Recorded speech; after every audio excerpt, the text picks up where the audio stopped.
क्योंकि अभी आलोक शर्मा जी ने तथ्यों से विपरीत जाकर केवल राजनीतिक जवाब दिया, तो राजनीतिक जवाब देता हूं। समझ सकता हूं आलोक शर्मा जी के मन में इतना आक्रोश क्यों है, क्योंकि जब तक नीट नहीं था 2016 से पहले, तो प्राइवेट कॉलेजों की सीटें बिकती थी।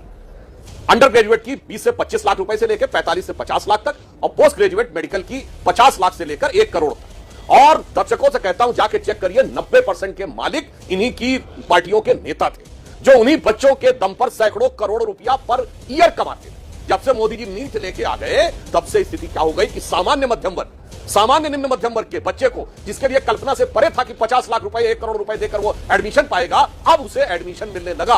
और उन लोगों की जो इनकी छत छाया में पनप रहे थे, सैकड़ों करोड़ प्रतिवर्ष कमाते थे, उनकी दुकानें बंद हो गई। इसीलिए आज वो भी तख्ती लगी हुई थी कि नीट बंद की है। दूसरी बात, किसी का नेता कितना बुद्धिमान और कितना मूर्ख हो सकता है, इसको कोई मतलब जो भी समझना चाहे। 152 पेपर लीक में तो सारे राज्यों के पेपर लीक शामिल है। नड्डा जी ने भी सारे गिनाए और कहा मैं अपना पेपर लीक और तुम्हारा पेपर लीक नहीं कर रहा हूं। ये राजस्थान के 19 उसमें शामिल है कि नहीं, ये ना राहुल गांधी को समझ में आता, ना आलोक शर्मा, और ये भी नहीं इनको समझ में आता है। इन्हीं की सरकार के समय में राजस्थान में अजमेर से जयपुर तक किसने पदयात्रा निकाली? सचिन पायलट ने, और कहा 19 पेपर लीक हुए हैं और मुख्यमंत्री मजाक बना रहे हैं कि मैं जादूगर हूं, और उन्होंने कहा मेरे पैरों के छाले फट जाएं मगर मैं नहीं मानूंगा। और हुआ क्या? सचिन पायलट और उनके विधायकों के खिलाफ देशद्रोह के मुकदमे दर्ज हुए। कोई भी पता कर ले जाके, सचिन पायलट और इनके अपनी पार्टी के विधायकों के खिलाफ मुकदमे दर्ज किए। तब राहुल गांधी के अंदर कोई बात जाती ना कुछ, तो इसलिए सबको पता है कि कौन यथार्थ। तीसरी बात मैं कहना चाहता हूं, ये मुझे बता दे आलोक शर्मा जी, छात्रों के हित के लिए हमारी सरकार चिंतित है। प्रधानमंत्री जी ने बहुत स्पष्ट कहा है कि अब दोषियों की सजा के लिए भी फास्ट ट्रैक कोर्ट का व्यवस्था की गई है। मगर मुझे यह बता दें कि मोदी जी का लास्ट डे, इसका नीट की व्यवस्था से क्या कनेक्शन है?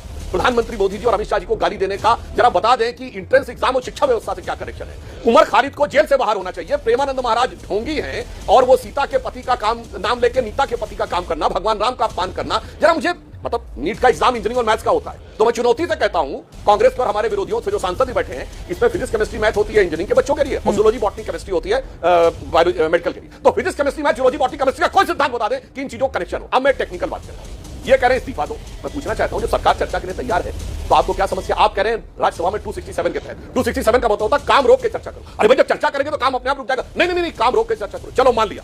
अब मैं इनसे चुनौती से पूछता हूं, हमारे माननीय सांसद भी बैठे हुए, जब कोई चर्चा होती है चाहे लोकसभा में और राज्यसभा में, अंत में उसका जवाब कौन देता है? उस विभाग का मंत्री से इस्तीफा दे दो तो जवाब कौन देगा? अब आइए पॉइंट नंबर 1, अगर आप कह रहे हैं मंत्री से पहले इस्तीफा दो, तो जब सदन चल रहा है तो मंत्री को इस्तीफा सदन में देना चाहिए। सदन में इस्तीफा देंगे तो मंत्री का वक्तव्य हो जाएगा, और संसद के नियम के अनुसार मंत्री के वक्तव्य के बाद सदन में कोई चर्चा नहीं हो सकती। तो मैंने दोनों बातें बता दी। ठीक है, आप किसी भी नियम के तहत चर्चा करा लीजिए, उसका जवाब कौन देगा? संसद में आकर विभाग का मंत्री देगा, और ये कहते हैं विभाग का मंत्री इस्तीफा।